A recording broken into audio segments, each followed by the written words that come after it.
Hi friends, Gautham Madhumitha சீரியலை பற்றி தான் நம்ம இந்த வீடியோக்குள்ளே பார்க்க போகிறோம். வாங்க நம்ம வீடியோக்குள்ளே போகலாம்.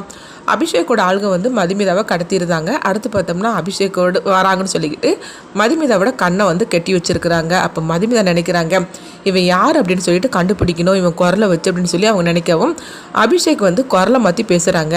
உன்னுடைய புருஷனை எங்கே வச்சுருக்கன்னு சொல்லி ஒழுங்கு மரியாதை சொல்லிடு அப்படிங்கும்போது அப்போ மதுமிதா சொல்கிறாங்க, உனக்கு தைரியம் இருந்துச்சுன்னா என் முகத்தை பார்த்து நீ பேசு, என் கண்கட்டை அவுத்து விடு அப்படிங்கவும் அப்போ அபிஷேக் சொல்கிறாங்க, அப்படியா அவள் கண்கட்டை அவுத்து விடுங்க அப்படிங்கவும் என்னங்க ஏன் சொல்கிறீங்க அப்படின்னு கூட உள்ள லேடிங்க சொல்கிறாங்க. அவள் கண்கட்டை அவுத்து விடு ஒன்றும் பிரச்சனை அப்படிங்கவும் அப்போ மதுமிதாவோட கண்கட்டை வந்து அவுத்து விடுதாங்க. அப்போ அபிஷேக் வந்து அவங்க அந்த மாஸ்க்கை போட்டுட்டு வந்துருந்தாங்க. உடனே மதுமிதா பார்க்குறாங்க, இந்த மாஸ்க் போட்டுட்டு வந்திருக்கிறானே இவனை தானே நம்ம வந்து ஜீவாவும் சந்தோஷம் பிடிச்சி வச்சாங்கன்னு சொன்னாங்க, இவன் எப்படி இங்கே வந்தான் அப்படின்னு சொல்லிட்டு மதுமிதா சந்தேகப்படுறாங்க. அப்போ அபிஷேக் சொல்கிறாங்க, நீ தான் என் முகத்தை பார்க்கணுன்னு சொன்னீங்களா, இப்போ என் முகத்தை பார்த்துட்டே இல்லை, இப்போ சொல்லு உன் புருஷனை எங்கே வச்சிருக்கன்னு உண்மையை சொல்லு அப்படிங்கவும் உனக்கு எவ்வளோ தைரியம் இருந்தால் நீ என் புருஷனை வந்து கண்டுபிடிக்கிறதுக்காக என்ன கடத்திட்டு வருவேன், இப்போ கூட உன் முகத்தை காட்டாமல் நீ மாஸ்க் போட்டு தானே வந்திருக்க அப்படிங்கவும் உடனே அபிஷேக் வந்து கோவத்தோடு பேசும்போது மதுமிதா பார்த்தோம்னா எட்டி உதச்சிருந்தாங்க. இதில் வலி தாங்க முடியாமல் அபிஷேக் அங்கேருந்து கிளம்பியிருந்தாங்க.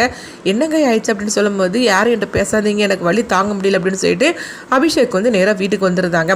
அப்போ சவுந்தலா வந்து அபிஷேக்கிட்ட கேட்குறாங்க, என்ன அவளை வந்து பிடிச்சிட்டே இல்லை, கதையை முடிச்சுட்டே இல்லை அப்படிங்கும்போது இல்லைம்மா அதெல்லாம் ஒன்றும் பண்ணலை, அவட்ட வந்து கௌதம் எங்கே இருக்கான்னு சொல்லி தான் கேட்டுட்டு இருந்தேன் அப்படிங்கும்போது கௌதம் எங்கே இருக்கான்னு சொல்லி எதுக்காக அவட்ட கேட்டுட்டு இருக்கிற, இவ கதையை முடிச்சாக்கி ஆட்டோமேட்டிக்காக வந்துட போகிறா அப்படிங்கவும் என்னம்மா சொல்கிறீங்க அப்படிங்கும்போது அப்போ கௌதம் என்ன பண்ண போகிறீங்க அப்படிங்கும்போது கௌதம் கதையை முடிக்க போகிறீங்களான்னு கேட்கவும், டேய் இந்த சொத்துக்காக தானே நம்ம எல்லாமே பண்ணிகிட்டு இருக்கிறோம், கௌதம் கதையை இப்போ முடிச்சுட்டாக்கி கண்டிப்பாக இந்த சொத்தெல்லாம் நம்மளுக்கு வராது அப்படின்னு சொல்லிட்டு இருக்கும்போதே அகிலா பாட்டி அங்கே வராங்க. உடனே வந்து சகுந்தலாவோட அண்ணன் சொல்கிறாங்க, ஐயோ உன் மாமியார் அங்கே வராங்க பாரு அப்படிங்கவும் உடனே வந்து மதுமிதாவையும் கௌதமியும் எப்படியாவது தேடி கண்டுபிடிச்சிடும் அப்படின்ட்டு சகுந்தலா வந்து நல்லவங்க போல் பேசிகிட்டு இருக்கிறாங்க.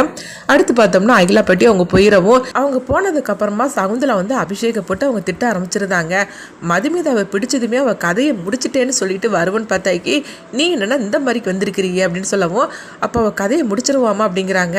ஆமாம் முடிச்சுட்டாக்கி நம்மளுக்கு சொத்து வந்துருமான்னு கேட்கும்போது அது அவ்வளோ சீக்கிரத்தெல்லாம் வராது அப்படிங்கவும் அப்போ என்னம்மா பண்ணுறீங்க, உங்கள் பிளான் தான் என்ன அப்படின்னு சொல்லி கேட்கும்போது உடனே பார்த்தோம்னா சகுந்தலா வந்து அவங்க அண்ணனும் சொல்கிறாங்க, எங்களுக்குள்ள ஒரு ரகசியம் இருக்குது, எனக்கு ஒன்றும் சாதாரணமாலாம் இந்த வாழ்க்கை கிடைக்கல, நான் எவ்வளோ கஷ்டப்பட்டு வந்தேன் தெரியுமான்னு சொல்லிக்கிட்டு அவங்க சகுந்தலா வந்து ஒரு கதையை சொல்கிறாங்க. அதாவது அபிஷேக்கும் இன்னொருத்தவங்களும் வந்து கௌதமோட அப்பாவுக்கு பிறக்கலை, உங்களுடைய அப்பாவே வேற, மாயாவும் இன்னொருத்தவங்களும் மட்டும்தான் அபிஷேக்கோட அப்பாவுக்கு எனக்கும் பிறந்தவங்க, அதனால் உங்களுக்கு இந்த சொத்து வந்து கண்டிப்பாக வராது, நான் கஷ்டப்பட்டு தான் வாங்கி தரணும், அதனால தான் உங்கள் பாட்டிக்கு வந்து என்னை கண்டாலே பிடிக்காது அப்படின்னு சொல்லவும் இப்படி உண்மை கேட்டதுமே அபிஷேக் அதிர்ச்சி அடைகிறாங்க.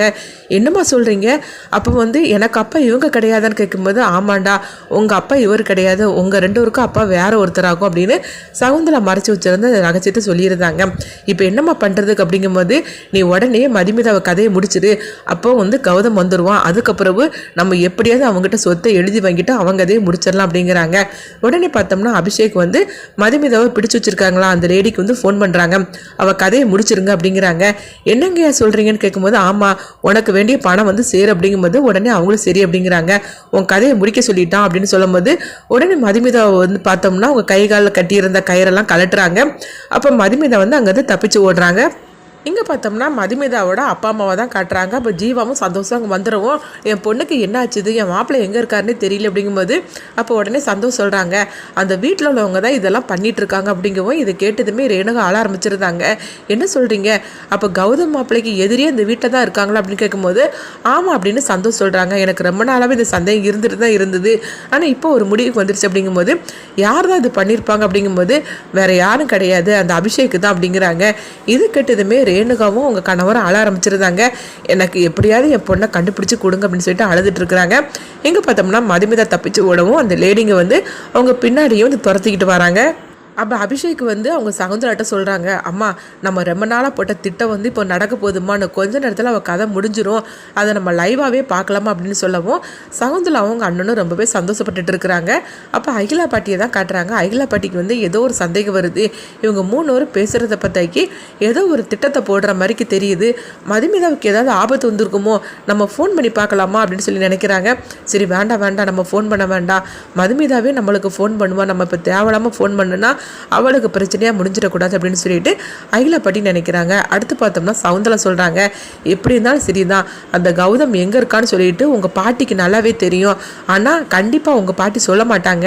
அதான் இப்போ இவ கதை முடிஞ்சிரும்ல, அப்போ கௌதமே வந்துடுவான், நம்ம நினச்சது எல்லாமே நடந்துரும் அப்படின்னு சொல்லி அவங்க 3 பேரும் ரொம்பவே சந்தோஷப்பட்டுட்டு இருக்கிறாங்க. அடுத்தவங்க பார்த்தோம்னா மதுமிதா வந்து தப்பிச்சு ஓடி இருந்தாங்க. அப்போ இந்த லேடிங்களுக்கு வந்து என்ன பண்ணுறதுன்னு தெரியல. அந்த நேரத்தில் அபிஷேக் வந்து அவங்களுக்கு ஃபோன் பண்ணவும், என்ன மதுமிதாவோட கதையை முடிக்கும் போது எனக்கு லைவாக காட்ட சொன்னோம்ல, என்ன எல்லாமே ரெடி ஆயிடுச்சான்னு கேட்கும்போது உடனே அவங்க சொல்கிறாங்க, இல்லை சார் எங்களை மன்னிச்சிருங்க அப்படிங்கும்போது என்ன நடந்துச்சு அப்படின்னு அபிஷேக் கோவத்தோடு கேட்கவும், அந்த பொண்ணு வந்து தப்பிச்சு ஓடிட்டா அப்படிங்கிறாங்க. இதை கேட்டதுமே அபிஷேக் அதிர்ச்சி அடைகிறாங்க.